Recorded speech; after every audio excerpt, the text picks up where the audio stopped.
Assalamualaikum warahmatullahi wabarakatuh. Kembali lagi di Inspira Podcast, cerdas dan menginspirasi. Hari ini kita akan membahas podcast yang menarik sekali bersama Ketua LPPM yang akan memberitahukan kepada kita bagaimana visi misi kedepannya dan bagaimana kontribusinya di masyarakat. Selamat pagi Bapak Zaim, apa kabar?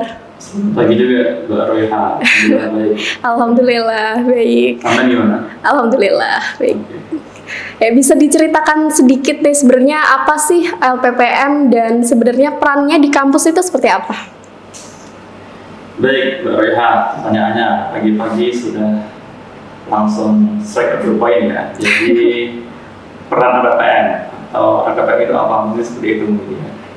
Jadi LPPM atau Lembaga Penelitian dan Pengabdian kepada Masyarakat itu ada di berbagai macam kampus sebenarnya.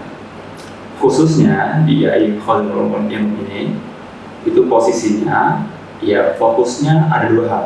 Pertama dalam bidang penelitian, kedua pengabdian kepada masyarakat.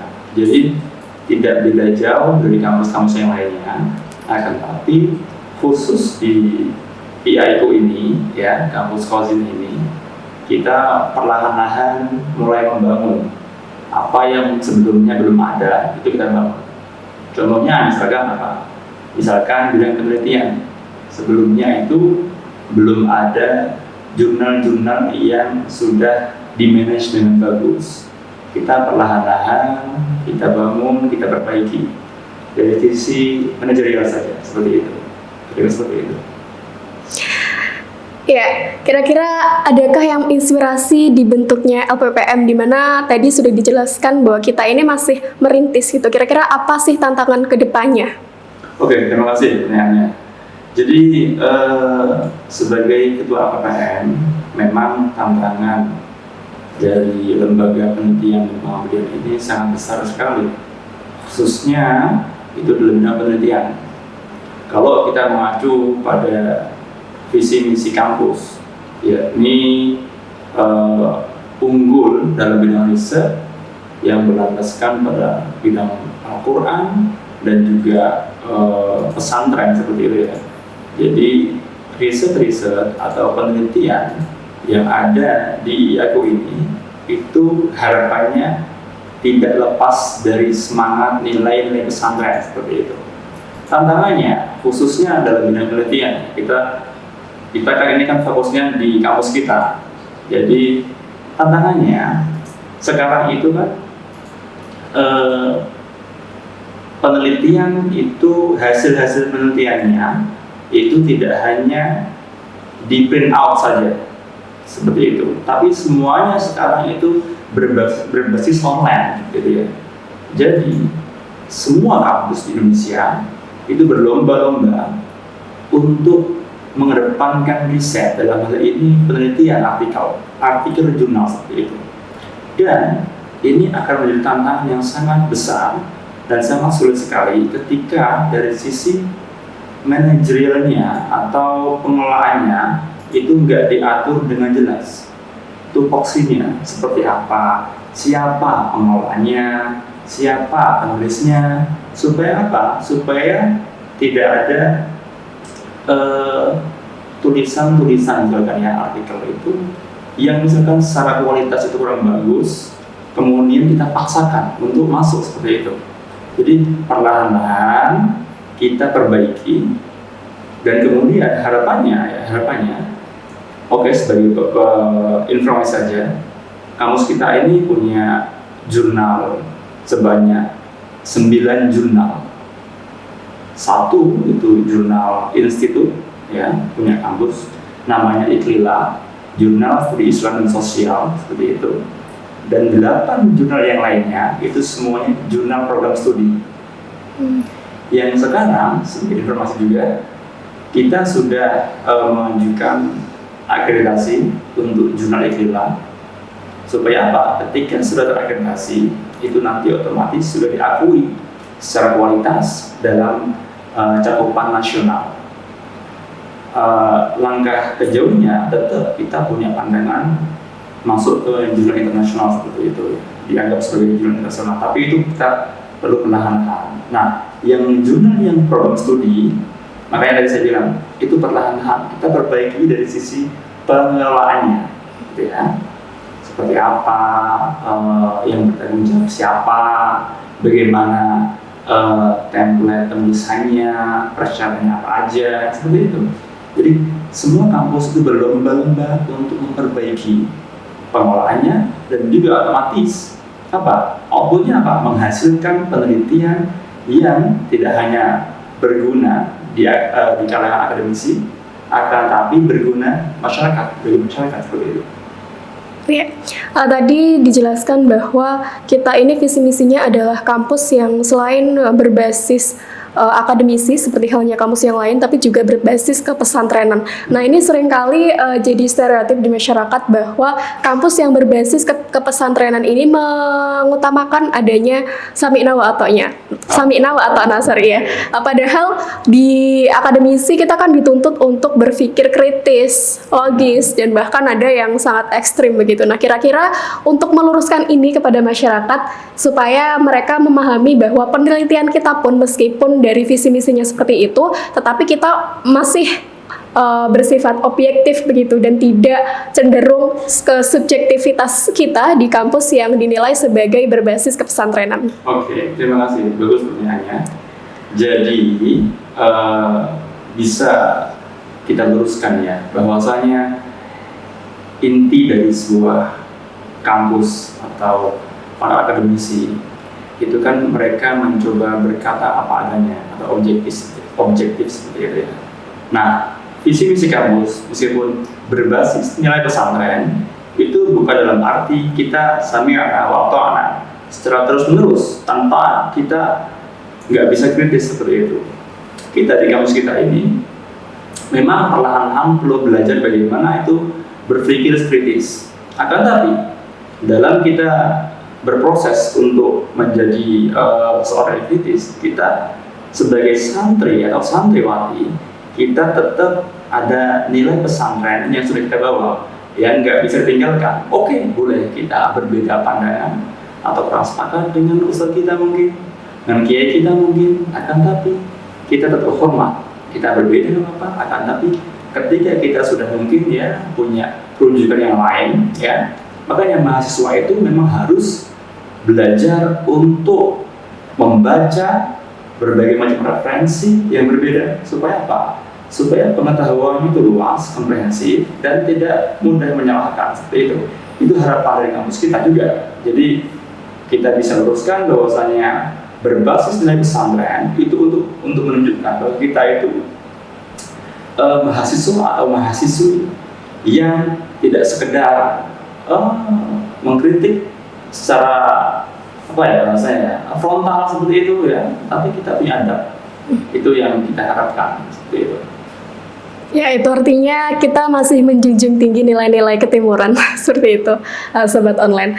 Nah, selanjutnya nih di awal pembentukan, apa yang pertama kali dilakukan untuk menciptakan LPPM yang berintegritas dan meningkatkan kualitasnya begitu. Dan kira-kira siapa saja yang saat ini sudah bergabung, dan untuk mahasiswanya sendiri kira-kira sudah berapa yang sudah bergabung? Oke. Jadi memang harus diakui ya, LPPM IAIKU atau Khazanul Umroh ini masih dalam ranah merintis ya. Jadi saya di sini sebagai ketua LPPM dari tahun kemarin itu sebenarnya masih sendirian, single single factor gitu ya. Tapi alhamdulillah kemarin ketika ada rapat yang pimpinan, alhamdulillah sekarang LPPM punya sekretaris ya, alhamdulillah punya sekretaris Pak Abdul Aziz. Dan itu cukup membantu berbagai macam kegiatan LPPM, proyek-proyek LPPM seperti itu. Sekarang LPPM juga udah punya IG ya, teman-teman mungkin LPPM Positif seperti itu. Nah itu isinya ya untuk memberikan informasi-informasi kegiatan yang ada di LPPM seperti itu. Kemudian selain Pak Aziz, alhamdulillah kemarin LPPM mengadakan pengumuman untuk mahasiswa-mahasiswa yang tertarik untuk ikut gabung menjadi asisten ya. Dalam hal ini kita fokuskan untuk asisten pengelola jurnal. Jadi kami harapkan nanti jurnal program studi ya yang ada 8 tadi itu bisa menjadi wadah tidak hanya bagi dosen-dosen pengelolanya, akan tapi juga mahasiswa-mahasiswa untuk belajar mengerti artikel jurnal itu seperti apa, mengelola jurnal seperti apa. Sifatnya mahasiswa ini sebagai asisten ya yang mendampingi para pengelola jurnal. Manfaatnya apa? Tentu banyak sekali manfaatnya. Di antaranya nanti tetap menjadi prioritas ketika ada pelatihan-pelatihan ya, khususnya penulisan, dan perlu kami informasikan juga di antara timeline di LPM itu kita akan mengadakan pelatihan penulisan, tidak hanya penulisan karya ilmiah seperti itu, artikel jurnal misalkan, akan tapi artikel ilmiah populer seperti itu. Jadi harapannya teman-teman yang asisten ini menjadi pendorong bagi mahasiswa yang lainnya yang belum bergabung supaya ikut terlibat, ikut tertarik untuk dalam bidang penelitian, penulisan seperti itu ya.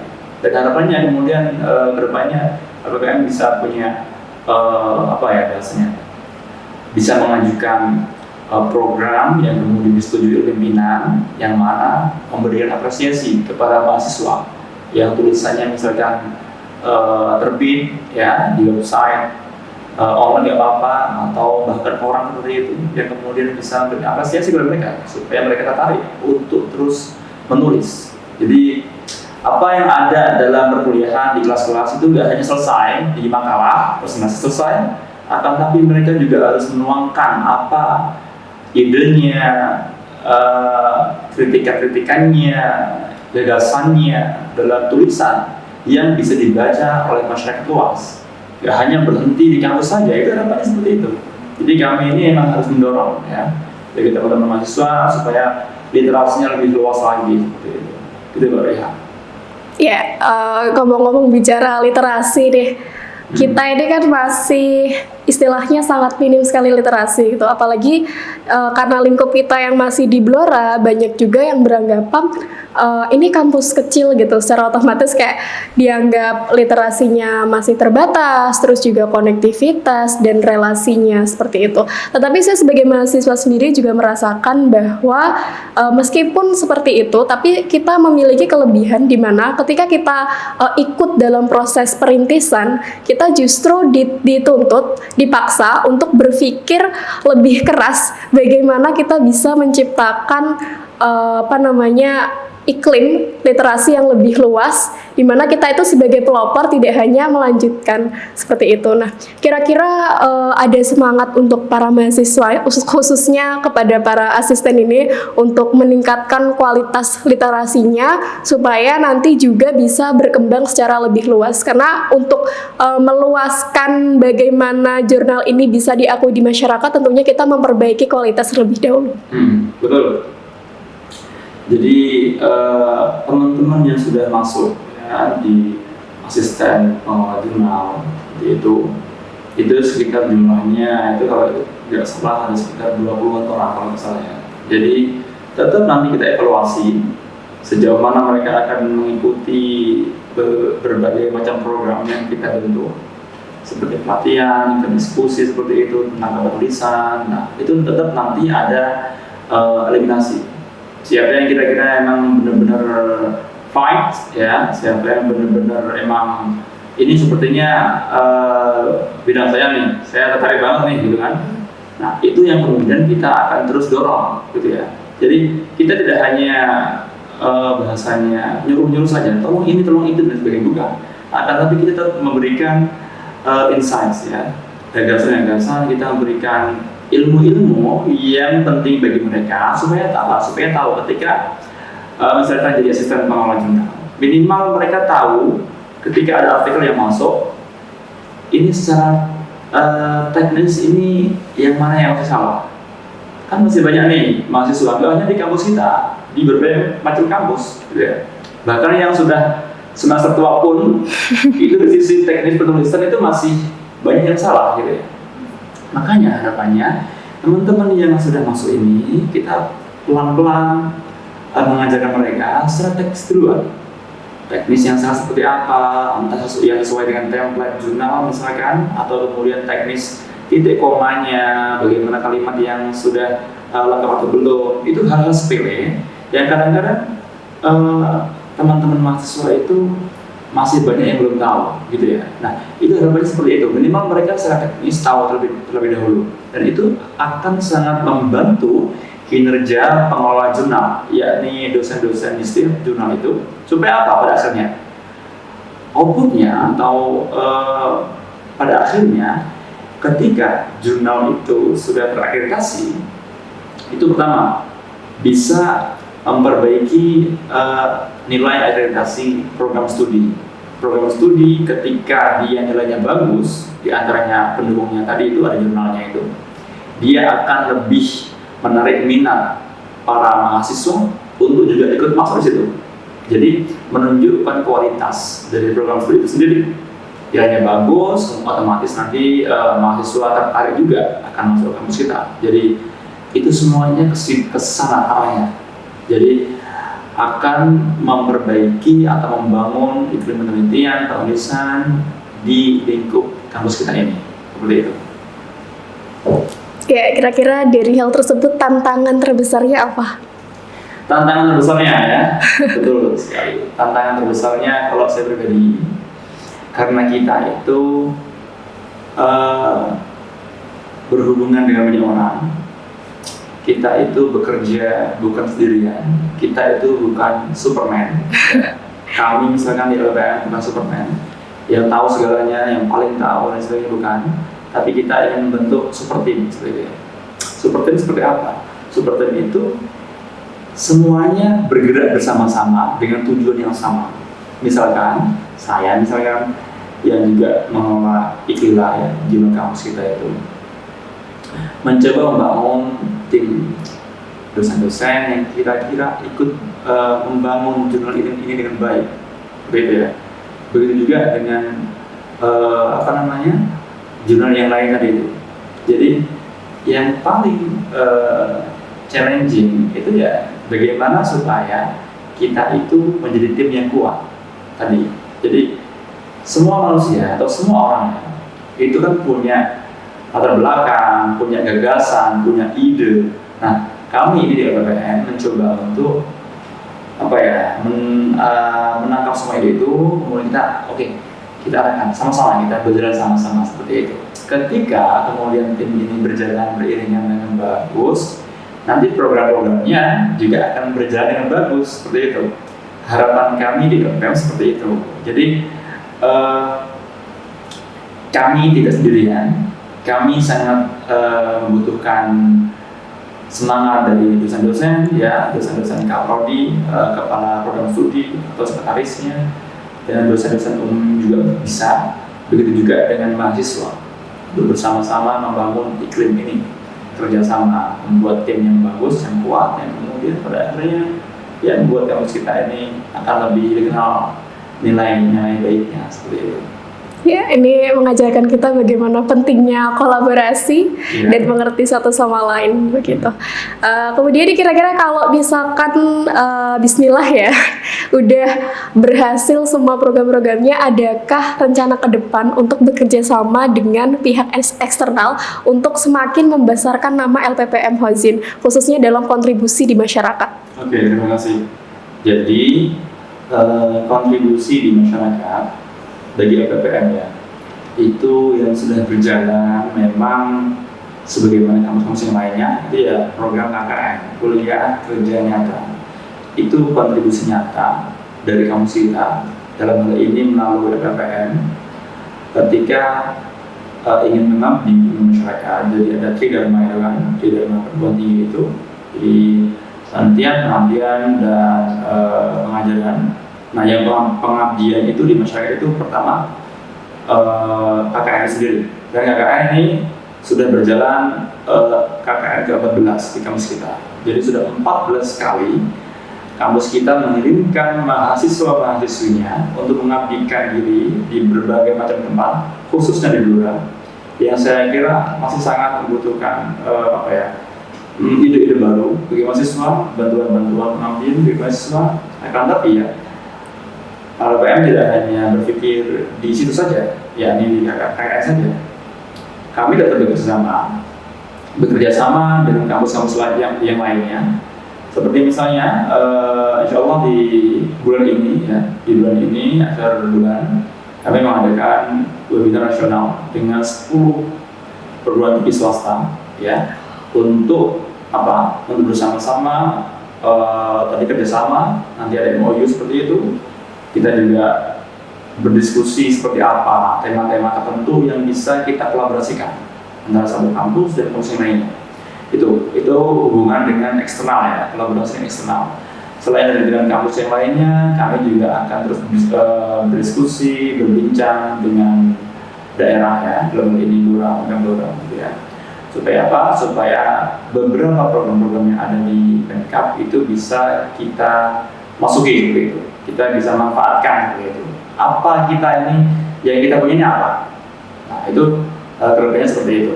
Nah, seperti misalkan kemarin itu ada namanya riset unggulan daerah, RUD, seperti itu ya. Jadi semua kampus di Blora itu diundang oleh Bapeda, ya, Badan Perencanaan Daerah, ya, untuk mengirimkan proposal penelitiannya yang bagus, nanti akan dipilih. Nah, itu untuk membantu program-program yang diadakan oleh pemerintah, seperti itu. Nah, otomatis ini nanti akan bersinggungan langsung dengan masyarakat, seperti itu. Ya, kira-kira seperti itu. Kita masih tetap pelan-pelan memperbaiki diri, ya, gitu Mbak Reha. Ya, bicara KKN nih, kemarin KKN-nya kan ada yang di Radu Blatung gitu. Ya. Dan kebetulan saya sendiri asal dari Radu Blatung, banyak sekali beberapa kenalan di masyarakat tuh ibu-ibu, bapak-bapak yang mereka sangat mengapresiasi dan merasa sangat terbantu dengan adanya para mahasiswa yang mengikuti KKN ini. Nah, dari sini kita bisa melihat bahwa kontribusinya ini kan benar-benar udah ada nyata juga di masyarakat, dan masyarakat sangat mengapresiasi, mendukung, dan bahkan ketika ada perpisahan-perpisahan itu banyak juga masyarakat yang sedih gitu. Kira-kira dari hal ini apa yang ingin ditingkatkan lagi supaya penerusnya nih mahasiswa-mahasiswa yang akan ikut berkontribusi di masyarakat nanti mampu mengikuti jejak-jejak yang sebelum-belumnya ini berhasil membuat masyarakat hadir dan masyarakat ini merasa terbantu oleh kontribusi para mahasiswa. Oke, terima kasih. Betul, bahwasanya kemarin itu ada 2 kecamatan, ya, kan, kemarin di Radu Blatung, satunya Jati, Kecamatan Jati. Nah, di antara desa-desa yang ditempati itu yang paling jauh, kalau tidak salah itu di Kecamatan Jati, ya. Gondel kalau nggak salah nama desanya. Itu betul-betul ketika saya itu berkunjung ke desa tersebut, mengunjungi teman-teman KKN, mereka merasakan bahwasanya di sana itu berbagai macam hal itu masih sangat tertinggal. Infrastruktur, pendidikan, ya, keislaman, seperti itu. Di antaranya itu ada mahasiswa yang benar-benar ikut membantu atau berdiskusi dengan ustadz di sana, ya, karena TPK-nya itu masih berapa, saya kurang tahu itu, agak lupa itu, sangat minim sekali. Dan itu harapannya kita itu ketika KKN itu nggak hanya ketika perpisahan kemudian menangis itu bukan tujuannya. Yeah. Akan tapi tujuan utamanya adalah kita selain meninggalkan kesan positif di masyarakat, kita bisa memunculkan program unggulan, ya. Kemarin beberapa teman-teman di kelompok-kelompok KKN itu alhamdulillah punya program-program unggulan yang memaksimalkan potensi-potensi yang ada di desa itu, seperti itu. Ini harapannya apa? Tentu harapannya selain dalam bidang pendidikan, ya, nanti membantu dalam entah TPK, entah di SMP, SD dan sebagainya, dalam bidang ekonomi dan sosial itu kira-kira bisa membuat masyarakat lebih lebih meningkat lagi dari situ. Tentu bukan simsalabim kemudian 2 bulan KKN selesai kemudian akan memperbaiki ekonomi, bukan. Akan tapi minimal kita memberikan hal-hal baru dalam hal pelatihan karena kita punya alat supaya bisa mengundang bicara yang kredibel misalnya gitu ya.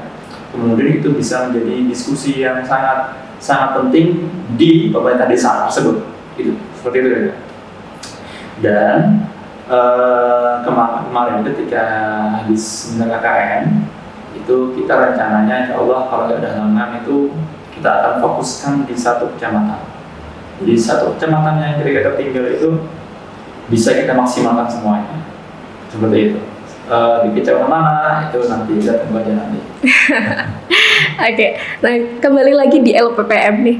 Nah, kalau kita meneliti sesuatu, entah itu yang bersifat penelitian yang formal seperti jurnal maupun penelitian atau opini, itu kan sebelum kita menulis, itu kita istilahnya menggebu-gebu di pikiran tuh kita menganalisis dulu, mengobservasi dulu, dan melihat lalu merumuskan bagaimana pandangan kita, ide-ide kita itu tersaji dalam tulisan. Nah, adakah ini kolerasinya dengan kontribusinya di masyarakat yang kemudian dipraktekkan secara langsung? Karena terkadang kita belajar teori dengan yang di lapangan itu sangat jauh berbeda sekali. Apalagi kita dihadapkan dengan realita di masyarakat yang masih banyak sekali ketidakadilan dan lain sebagainya. Nah, kira-kira untuk mengajarkan dan mendorong mahasiswa dalam melihat, menganalisis dan mengobservasi bagaimana memecahkan masalah di masyarakat berawal dari belajar melalui penelitian itu seperti apa? Baik, jadi gini, artikel penelitian atau artikel jurnal itu merupakan suatu wadah yang bisa menampung gagasan, pemikiran, kemudian kegelisahan yang ada dalam benak setiap orang, dalam hal ini mahasiswa maupun dosennya. Nah, memang kita itu khususnya dalam bidang studi Islam. Studi Islam itu ranahnya emang ranah perdebatan teori, ranah perdebatan yang juga ada kaitannya dengan masyarakat juga, tidak hanya teori saja ya. Jadi secara langsung ketika beberapa mahasiswa maupun dosen menelurkan karyanya melalui artikel itu yang tadi kamu sebutin ya, itu berawal dari bagaimana mereka itu merumuskan suatu pertanyaan. Itu butuh proses yang panjang. Dia butuh referensi terlebih dahulu, dia butuh melihat bagaimana penelitian sudah ada. Jadi kita nggak mengulangi lagi, gitu ya. Kita harus punya novelty atau kebaruan dari setiap penelitian yang kita buat.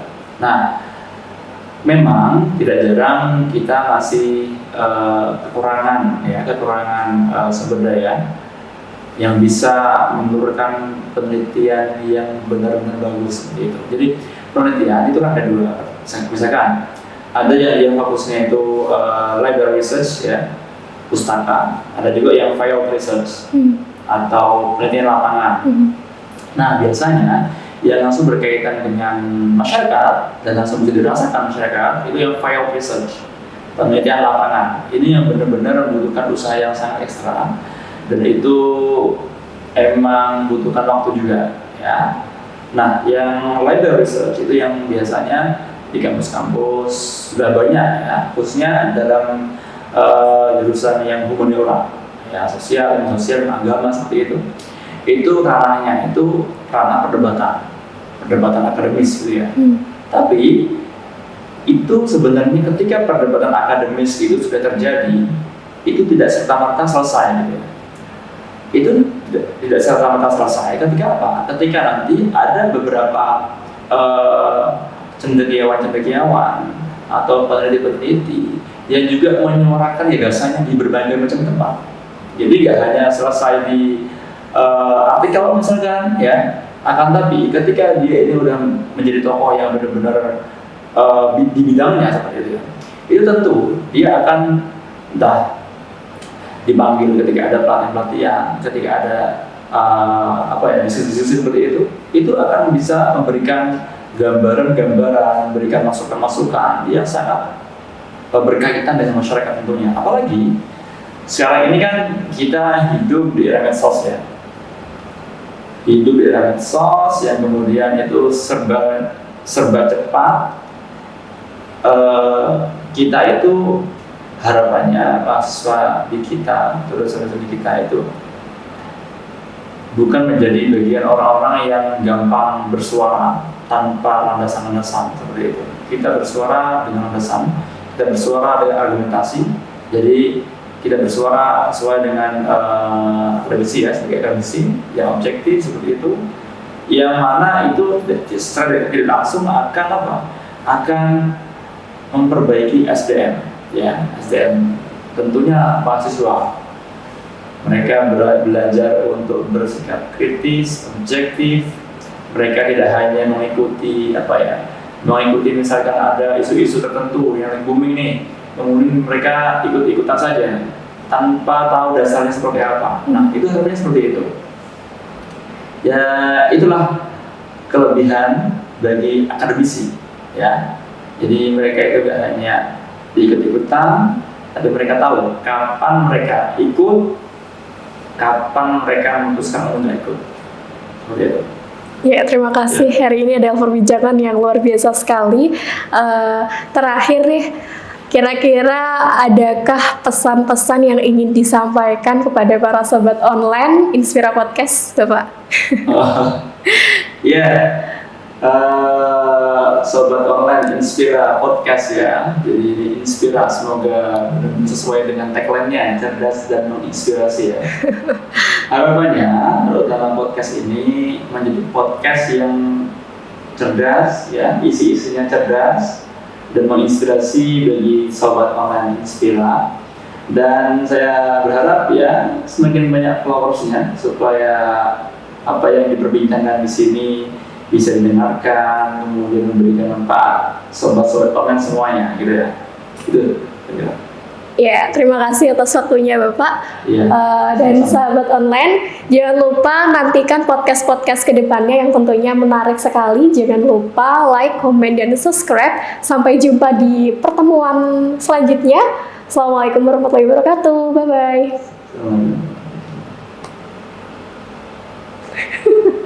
Sudah Mas? Kelamaan ya Pak. Enggak sih. Enggak. Kira mau ada tambahan mungkin jenengan menyampaikan Apa? promosi dengan DPR mau. Oh iya. Enggak Pak. Promosi apa? Enggak, mesti follow IG Popon. Oh gitu. Kira-kira berapa buat? Enggak.